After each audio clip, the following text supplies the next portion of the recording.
Bienvenue sur l'œil du pixel. Nous sommes allés voir Mélie Patrick, le lead designer de Kyrogame, qui travaille donc sur un projet, Orion, qui est l'un des premiers jeux de Kyrogame. Kyrogame, c'est une société de développement de jeux vidéo au Cameroun, ce qui est assez insolite, donc nous avons décroché notre téléphone et nous avons passé quelques temps avec eux, afin de discuter et de connaître un peu mieux leur projet, comment c'est de créer une société de jeux vidéo en Afrique, et puis nous vous laissons découvrir le reste. Nous tenons à préciser que la qualité est un peu faible à cause du téléphone. Vous comprendrez qu'appeler au Cameroun depuis la France, c'est une qualité qui est beaucoup moindre qu'appeler par exemple son voisin. Ma première question, en fait, tout simplement, c'était est-ce que vous pourriez vous présenter? Donc, votre nom, qui vous êtes, quel poste vous occupez, depuis combien de temps vous êtes chez Kyrogame? Je suis Mélie Patrick Hervé, cofondateur du projet et lead designer et responsable aussi du marketing à Kyrogame. Donc, le projet, en fait, nous le nourrissons pratiquement tous au moins depuis, du moins j'ai rejoint l'aventure, ça fait peut-être 5 à 6 ans. Donc quand le fondateur, lui, depuis 10 ans quand même qu'il travaille dessus, moi ça fait 5 à 6 ans qu'on essaye d'en faire quelque chose. Et là, nous avons donc pu ouvrir le studio ensemble en fin 2013, oui, c'est ça.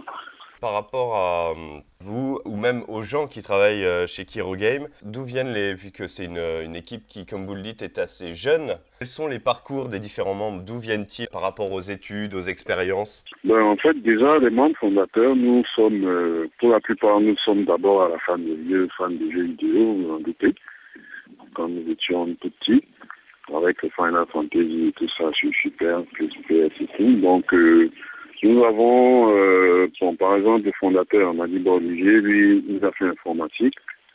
Il a fait informatique à l'université ici à Yaoundé. Moi aussi, j'ai fait informatique. On a un peu fait du chemin ensemble. Moi, je suis allé faire communication. Vous voyez, donc on a beaucoup de gens issus de formations assez, on va pas dire complexes, mais voilà, puisque de toute manière, même ces formations en question n'étaient pas vraiment orientées jeux vidéo. Parce que même nos programmeurs, ils viennent de l'université locale. C'est pas des grandes universités en tant que telles, c'est l'université d'État, où ils ont appris l'informatique. Comme ça, on ne les aura pas enseignés à faire dans le jeu vidéo. Donc, voilà, peut-être pour l'équipe des programmeurs, même pour l'équipe des designers, ils sont là qui vont faire en plastique, peut-être tout ça, pour ceux qui ont vraiment une formation. Mais sinon, ce sont juste des dessinateurs à la base formés sur le tas. Donc, en gros, nous sommes une équipe majoritairement composée d'autodidactes, mais qui quand même, à la base, surtout pour les fondateurs et l'équipe de noyau, nous avons eu une expérience de professionnels dans la vie active qui nous a quand même permis de rationaliser, on va dire, la mise en place du projet.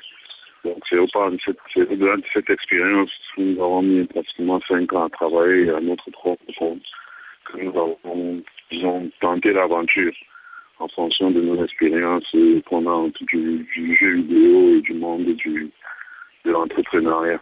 D'accord. Par rapport au jeu Orion, le jeu que vous faites pour le moment, parce que d'après ce que j'ai vu dans vos dossiers de presse, dans vos vidéos, ce sera votre premier jeu, mais ce ne sera pas le dernier.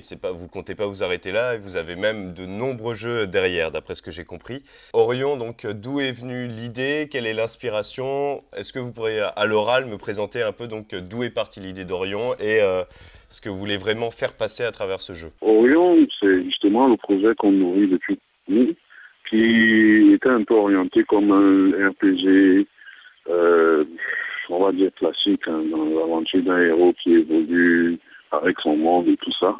Mais sauf que au fur et à mesure que le temps s'est passé, nous avons amélioré l'idée pour en faire quelque chose d'une histoire un peu plus liée à nous, quoi. Pas peut-être dans le terme purement culturel, mais dans notre vécu, dans notre manière de voir la vie ici en Afrique. Donc Orion est devenu donc un RPG action, comme nous aimons bien, avec une forte influence de culture africaine qui est la nôtre, et qui raconte l'histoire d'un jeune roi qui voulait protéger sa cité et qui n'a pas pu, qui s'est donc fait exiler et qui fait donc le tour de son monde pour à la fois s'améliorer lui et sa reine, parce qu'il y a plus ou moins 2 protagonistes. Dans le système de gameplay, on le ressent assez bien. Donc ils évoluent et après ils deviennent plus forts. Et bon, au final, je ne vais pas spoiler, mais vous voyez un peu le propos. Mais qui sera quand même bien rempli d'anecdotes, de petites histoires et de philosophie orientée à notre manière. Donc comment ça s'est un peu passé jusqu'à maintenant, le développement de Orion? Alors, en un mot, difficile en tout point. Parce que pour commencer, déjà la mise en place d'un studio de jeux vidéo en pleine Afrique, en plein Cameroun, vous imaginez un peu les problèmes à la fois techniques et administratifs que ça nous a posé. Nous avons fonctionné sur une base de financement plus ou moins participatif, donc, puisque nous ne pouvions pas avoir recours au financement classique dans un domaine où on le dit plus ou moins personne ne maîtrise. Et nous sommes des jeunes qui partons aussi de zéro, donc c'était vraiment pas évident. Donc le premier problème était le financement et la mise en place du projet en lui-même de manière administrative. Ensuite, il a fallu, l'équipe noyau, si on peut dire ça comme ça, avait une certaine expérience, mais aucun d'entre nous n'avait vraiment fait du jeu vidéo dans sa vie. Donc il a fallu en plus de se rôder au process, encore rôder l'équipe, à comprendre en fait comment se comporte le travail dans un environnement de jeu vidéo, parce que, comme j'ai dit, c'était des graphistes, des programmeurs, oui, mais la logique de travail dans le système de jeu vidéo est assez particulière. Donc, c'est un peu la difficulté. Et il y a aussi, nous avons quelques petits problèmes. Alors, comme vous avez vu, on a des petits problèmes avec Internet, avec l'électricité et tout ça. Donc, nous avons dû faire face à quelques coups durs de temps en temps de ce côté. Mais bon, on a continué d'essayer d'avancer tant bien que mal et nous, on produit quand même du bon travail. Donc nous sommes assez fiers. Si je me trompe pas, c'est une première fois. Donc en fin de compte, vous apprenez toutes les erreurs à ne pas faire pour les prochaines fois en ce moment. Effectivement, ça y a pas de doute. Nous, je pense que dans l'Afrique centrale, parce que je pense qu'il y a des studios même qui sont nés, des studios de jeux vidéo qui sont nés pas en Afrique, mais il n'y a aucun cas vraiment orienté dans le jeu, on va dire console PC, quoi. Donc c'est plus des jeux qui sont un peu de petits jeux. Donc un projet de cette envergure, effectivement, en Afrique, nous n'avions aucun interlocuteur, aucun conseil direct. Donc on est vraiment parti de zéro. Une société de jeux vidéo en Afrique, c'est vrai que nous en Europe, quand on parle de l'Afrique dans les infos, c'est à cause de Boko Haram, c'est à cause de beaucoup de drames et de mauvaises nouvelles. Mais bon, l'Afrique, ce n'est pas que ça. Par rapport à ça, le jeu vidéo en Afrique, comment est-il consommé? Est-ce qu'il y a, je présume qu'il y a beaucoup de gens qui le consomment. Comment se porte le jeu vidéo en Afrique? Au moins juste au Cameroun. Le jeu vidéo, bon, je vais commencer par aborder de manière, on va dire, culturelle comment il se porte, c'est-à-dire comment il est connu. Vous vous doutez bien qu'il est quand même assez connu s'il y a une bande de derrière lui qui ont décidé de faire un studio. Donc, mais voilà, il y a beaucoup de jeunes qui jouent à des jeux vidéo depuis l'ère, on va dire, mais depuis l'ère même de la Nintendo et de la Super Nintendo. Il est vrai que on va dire, c'était un peu réservé pendant une certaine période, mais plus ça s'est démocratisé. Donc, vous pouvez entrer presque dans n'importe quelle maison en Afrique maintenant et trouver au minimum une PS2 à l'heure actuelle, où des jeunes jouent à des jeux comme FIFA ou Pro Evolution. Donc, de ce côté, quand même, l'usage du jeu vidéo est très, très ancré en Afrique. Bon, le petit bémol, si on peut dire ça comme ça, c'est qu'il est justement difficile d'être quantifiable parce que nous n'achetons pas conventionnellement les jeux. Alors, ce soir, c'est des consoles qu'on fait venir, et des jeux aussi qu'on fait venir, soit il y a de la piraterie et tout ça. Donc, le circuit de distribution et de consommation est très informel. Donc, pas facilement mesurable, mais en termes de consommation pure, savoir si les jeunes jouent beaucoup. Nous avons des consommations, nous avons des communautés même qui commencent à naître. Comme nous sommes affiliés à une association de gamers ici à Yaoundé, et même à Douala, qui ont plus le jour, ça fait environ 1 an, qui sont constitués en association autour de cette passion. Les jeux de combat, les jeux de foot, les jeux d'aventure et tout ça. Ils font même des tournois. Donc, de ce côté-là, en tant que discipline, quand même, il y a déjà beaucoup de pratiques. Et même en Afrique, globalement, à travers cette association, nous avons aussi découvert que non seulement dans vous pouvez vous retrouver dans certains recoins du Cameroun et vous trouvez des gens avec des PS2 tranquillement. Et nous avons même parfois vu des communautés de joueurs ivoiriens, de joueurs nigérians, tout ça. Donc il y a quand même une culture du jeu vidéo en Afrique qui existe, qui est dans une forme assez, on va dire, embryonnaire et non, c'est pas très conventionnelle, mais elle est là, elle est les Africains consomment du jeu vidéo à leur manière, justement. Par rapport à, comme vous dites, c'est vrai qu'il y a beaucoup de jeux, donc d'après ce que j'ai compris, qui ne sont pas achetés de manière conventionnelle, parfois piratés. Est-ce que vous n'avez pas un peu peur pour Orion, jeu auquel vous allez passer du temps, toute une équipe s'est investie. Est-ce que vous n'avez pas peur en fin de compte que ce jeu soit plus piraté qu'acheté et que ça ne soit pas rentable en fait pour vous? Il est vrai qu'effectivement c'est une peur qui est permanente, mais je crois que c'est la peur de tous les studios sur Terre. En fait.